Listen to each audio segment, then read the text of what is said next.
Bagaimana Yesus bisa menjadi Tuhan, ketika dia menyebut Bapa sebagai satu-satunya Tuhan yang benar? Shalom saudara-saudara, kembali lagi di video saya. Ketika dia menyebut Bapa sebagai satu-satunya Tuhan yang benar, Yesus sendiri mengakui bahwa Bapa adalah satu-satunya Allah yang benar. Karena penganut Tritunggal percaya bahwa Bapa dan Anak adalah pribadi yang berbeda. Bahwa mereka bukanlah pribadi yang sama. Bukankah ini membuktikan bahwa Yesus menyangkal bahwa Dia adalah Tuhan? Orang yang mengajukan pertanyaan ini jelas mengasumsikan unitarianisme, bahwa hanya ada satu pribadi yang adalah Tuhan yaitu Bapa, dan kemudian memaksakan asumsi ini ke dalam pembacaan teks. Satu-satunya hal yang harus dilakukan seseorang untuk memahami maksud Yesus di sini adalah dengan membaca keseluruhan konteksnya. Dalam Yohanes pasal 17 ayat 1 sampai dengan 5, ayat 8, ayat 10 dan 11, dan ayat 20 sampai dengan 26. Saudara akan melihat poin-poin berikut. Yesus adalah anak Allah. Yesus memberikan hidup yang kekal kepada semua yang diberikan Bapa kepadanya, yang merupakan klaim sebagai Tuhan yang mutlak karena hanya Allah yang dapat memberikan hidup yang kekal. Yesus ada dalam kemuliaan bersama Bapa bahkan sebelum dunia diciptakan. Yesus menuntut untuk dimuliakan oleh Allah, sesuatu yang tidak dapat dituntut oleh makhluk biasa. Yesus menyatakan bahwa segala sesuatu yang dimiliki Bapa adalah miliknya, yang menjadikannya pewaris segala sesuatu yang ada. Yesus mendiami semua orang percaya. Sebuah indikasi bahwa Kristus ada di mana-mana dan oleh karena itu hanya Tuhan yang ada di mana-mana. Yesus adalah objek kasih Bapa bahkan sebelum dunia diciptakan. Dengan demikian, konteksnya memperjelas bahwa pernyataan Yesus tentang Bapa sebagai satu-satunya Allah yang benar, sama sekali tidak dimaksudkan untuk menyangkal bahwa Kristus adalah Allah juga. Karena ia terus membuat klaim yang hanya dapat dibuat oleh Allah.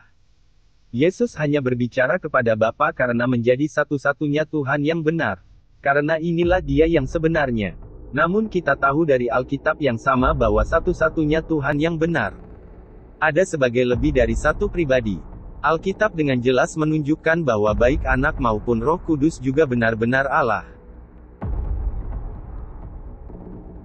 Oleh karena itu, karena satu-satunya Tuhan yang benar ada sebagai suatu Tritunggal, ini berarti bahwa ketiga pribadi tersebut dapat disebut sebagai satu-satunya Tuhan yang benar, baik secara individu maupun secara kolektif. Dengan kata lain, Allah Tritunggal adalah satu-satunya Allah yang benar. Setiap anggota khusus dari Trinitas adalah satu-satunya Allah yang benar. Oleh karena itu, anggota Trinitas adalah satu-satunya Tuhan yang benar, baik secara individu maupun kolektif.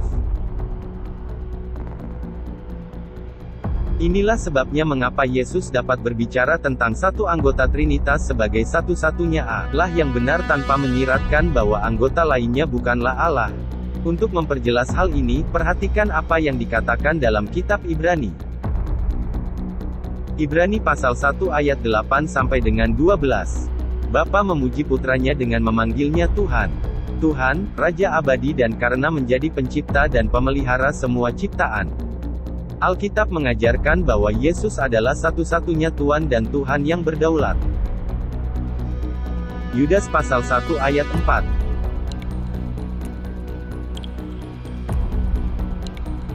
Sekarang apakah ini berarti bahwa Bapa bukanlah Tuhan, dan pencipta langit dan bumi? Jawabannya jelas. Bapa, menurut Alkitab, adalah Allah, Tuhan, dan bertanggung jawab untuk menciptakan dan memelihara alam semesta seperti halnya Anak. Dengan cara yang sama, Anak yang memuliakan Bapa sebagai satu-satunya Allah yang benar tidak berarti bahwa Kristus juga menyangkal bahwa Dia adalah Allah yang utuh juga. Faktanya, Alam Yohanes pasal 17 ayat 3 menegaskan bahwa Yesus tidak menyangkal ketuhanannya yang mutlak. Inilah hidup yang kekal itu, yaitu bahwa mereka mengenal Engkau, satu-satunya Allah yang benar, dan mengenal Yesus Kristus yang telah Engkau utus. Tuhan Yesus dengan menggunakan konjungsi Yunani dalam doanya menjadikan dirinya sebagai objek pengetahuan yang diperlukan yang menuntun kepada hidup yang kekal. Dengan kata lain, Yesus pada dasarnya menjadikan dirinya setara dengan Allah dengan menyatakan bahwa hidup yang kekal bergantung pada pengenalan akan Bapa dan Anak. Seperti yang dicatat oleh salah satu komentar berikut.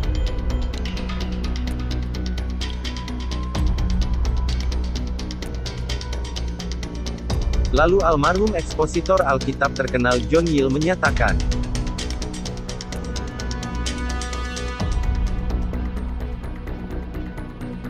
pengelompokan Bapa dan Yesus sebagai keselamatan sangat masuk akal dalam Injil, yang mengajarkan bahwa Kristus adalah anak Allah dan juru selamat dunia, yang terdapat dalam ayat-ayat berikut.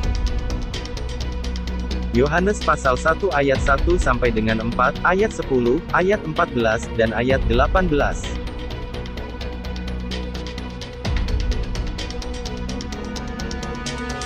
Yohanes pasal 4 ayat 42.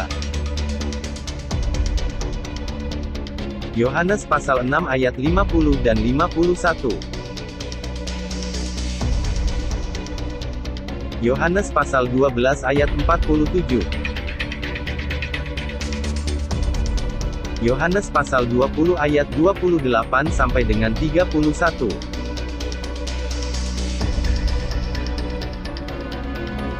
Satu Yohanes pasal 4 ayat 14. Jadi sebagaimana adanya, Yohanes pasal 17 ayat 3 tidak menyangkal ajaran sederhana Injil Yohanes, atau seluruh pesan Alkitab, bahwa Yesus pada hakikat adalah sepenuhnya Allah. Pada akhir video ini saudara sekalian, Bapa adalah satu-satunya Allah, Yesus adalah satu-satunya Allah, dan Roh Kudus adalah satu-satunya Allah. Sebab setiap anggota khusus dari Tritunggal yaitu Bapa, Putra dan Roh Kudus adalah satu-satunya Allah yang benar. Oleh karena itu, setiap pribadi Allah adalah satu-satunya Tuhan yang benar, baik secara individu maupun kolektif. Terima kasih sudah menonton video saya, dan sampai jumpa di video selanjutnya. Mari ikut Yesus. Mari ke jalan yang benar. Tuhan berkati.